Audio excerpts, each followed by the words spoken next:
Welcome to the SoberQ podcast. Hi, my name's Libby. I'm an alcoholic. The topic I'm going to share on is how was my drinking different from the average drinker? It's a really good question.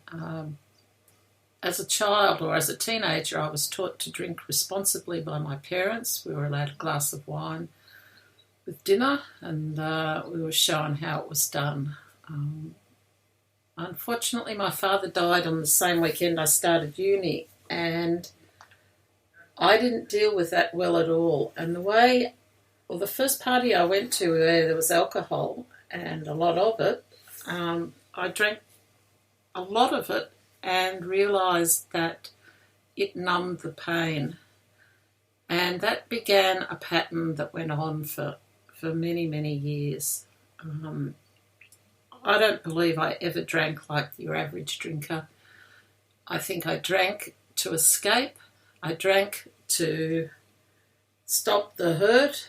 And later on, as I got older, I just drank to escape reality, I guess. I stopped drinking socially when I was about 28 because I knew, I went to my first AA meeting then, but I knew that the way I drank wasn't right.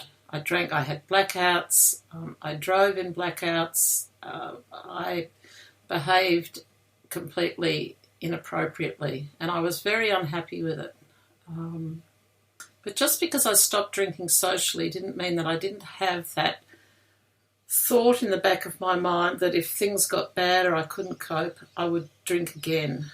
And of course, over the next, I think it took me about 17 years from that point to actually stop drinking completely. Over those 17 years, my drinking was nothing like your average drinker. I would hide alcohol. I'd buy it and I'd hide it in the home. I'd drink it out of coffee cups so the kids thought I was drinking coffee. I'd hide it in water bottles. I knew that I couldn't drink when I was out with other people because if I had one drink, I had to have 100. It just wasn't the same. I used to drive around to different bottle shops to buy my alcohol because I didn't want the guy in the bottle shop to think that I had a problem. The people that were close to me knew I had a problem, so it was crazy thinking. Pouring it into water bottles when you're going out so people think you just had water. I never drank vodka. Buying little bottles of vodka and hiding it in my purse. At the end of a night, an evening's entertainment, when people didn't finish their drinks, most people tip it down the sink. I'd go around and finish off all their drinks. I still struggle with that when people don't finish their drinks. I feel like saying, come on, drink up. But yes, the behaviour was completely different from your average drinker. I've watched people, they can have a glass of wine, they can have half a glass of wine, and then that's it. I've watched people have 5 glasses of wine, but then they stop.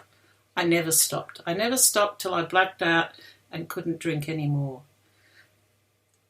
The next day, after a big drinking session, the way to solve how you felt was to have another drink. The average drinker doesn't get up and have another drink. The average drinker, if they've had too many, wakes up and says, oh, I've got a hangover, I'm not going to drink again. Whereas for me, it was wake up, I'm not going to drink again, but I'll just have one so I feel better. And of course, that then led to the next one and the next one. And so the pattern kept repeating itself.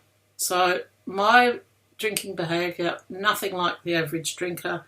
But until I got into AA, I couldn't see it clearly. I had to have a period of time in AA where I became sober and I started to understand the disease that is alcoholism.